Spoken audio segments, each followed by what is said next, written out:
Today is October 14th, and I'm going to do a little tour of the yard. This is a pumpkin. I always get at least one every year. There's some of the lovely poison ivy that has just really decided it's going to go up the pine tree now. I can't deal with that because there's all of that back there also. But that's a job for another day.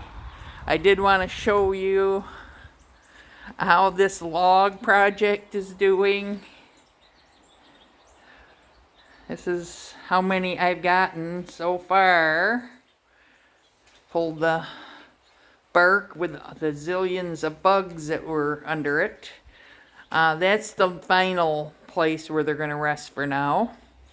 This is another stage of getting them up underneath the carport so they can dry. These are the ones that I dug out today and pulled the bark off of. But those are getting dried. The bugs are crawling away. There's been so many different, like thousands of little bugs, ants, ant eggs, etc.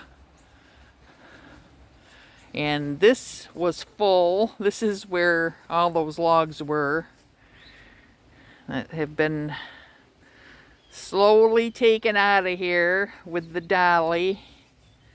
And these are the only ones basically that are left. I think I counted 14 or 15 of them. But all of the bark will have to come out. But I think I should have these all out of here by tomorrow, as long as it doesn't rain. Here's the angel with the broken wing. I have the epoxy in the house. I just haven't wanted to take the time to pull it in because it's the kind that you have to hold on to the glued or the epoxy piece for a while before it'll stick. This is the bed.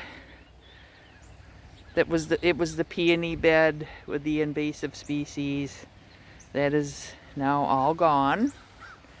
This was the dirt pile that sand pile that I dug out when I planted the larch tree, which is, with the rains that we've had, it's quickly recovered from what it was looking like, because it was looking a little shabby.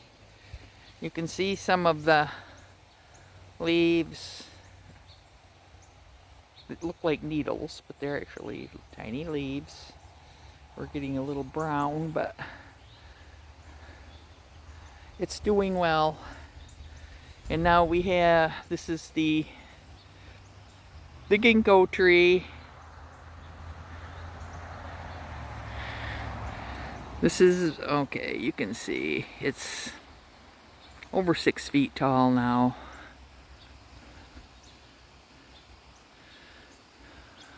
Alright, let's go back over here. Well, I did want to show you what some of these logs did. And I think this is what the ants might eat. It's a kind of fungus, I think, that's under the bark.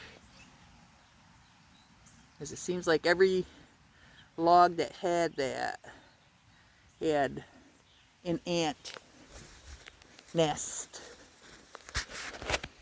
Alright, let's go over here. This is the end of the growing season. That's the sage and the tomatoes. Here are the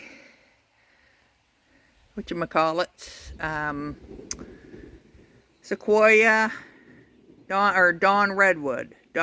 1, 2, 3. That one's looking a little brown. And then there's the fourth one. There's Dottie walking on her wheel. Yeah, she makes it regular exercise now. This is the peppers where I had gotten so many peppers.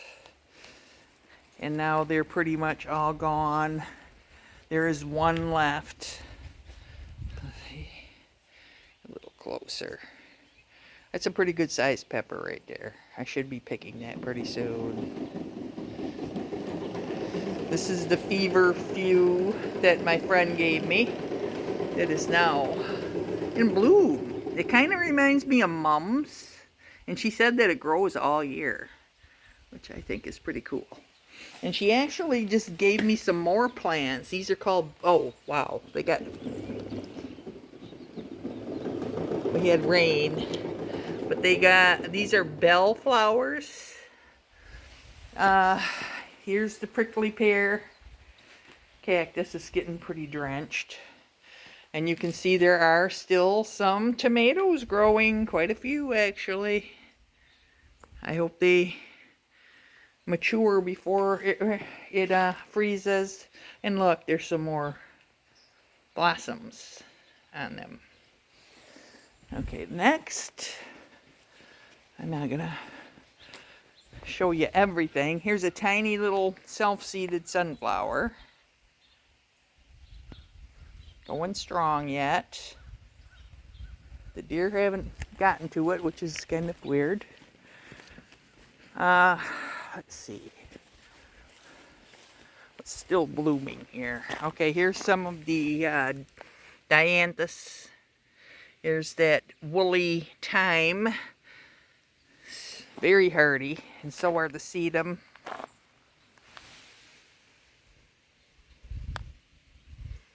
Doing good.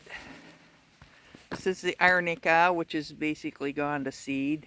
No more blossoms. A few of these sulfur cosmos are still blooming. Not many. But I've collected a lot of seeds off of them, and I found out what the procedure is at the library to donate them to the seed bank. This is the final thing I wanted to show are the witch hazel. Okay, this is I have numbered these. This is the farthest one away from the road. This is number 10. Number 9, this is the one that I accidentally got the edger on. You can see it on the trunk. But it's still alive, but it does have something leaves below where the edger got it. So, not the edger, but the trimmer. It should make it. This is a pretty hardy plant. That's 10, 9, 8, number 8. Number 7, number 6, number 5, a little bit chewed up, but still alive. 4, this is the one that I trimmed down to the bottom, but it has recovered. Number 3, that was number 4. Number 3, another one that's in a kind of a tough spot, but still making it. It's number 3. And I put the cage around it to hopefully keep the deer away from it. This is number 2, which gets a good amount of sun. And this is the one closest to the road. This is number 1. All 10 of them are still alive, and I'm really hoping that they'll be doing great by the spring. This is a grapevine on an old fence that the drought kept any grapes from developing on that. And I think that's about the end of it. Hope you enjoyed the tour. Have a good night. Bye-bye.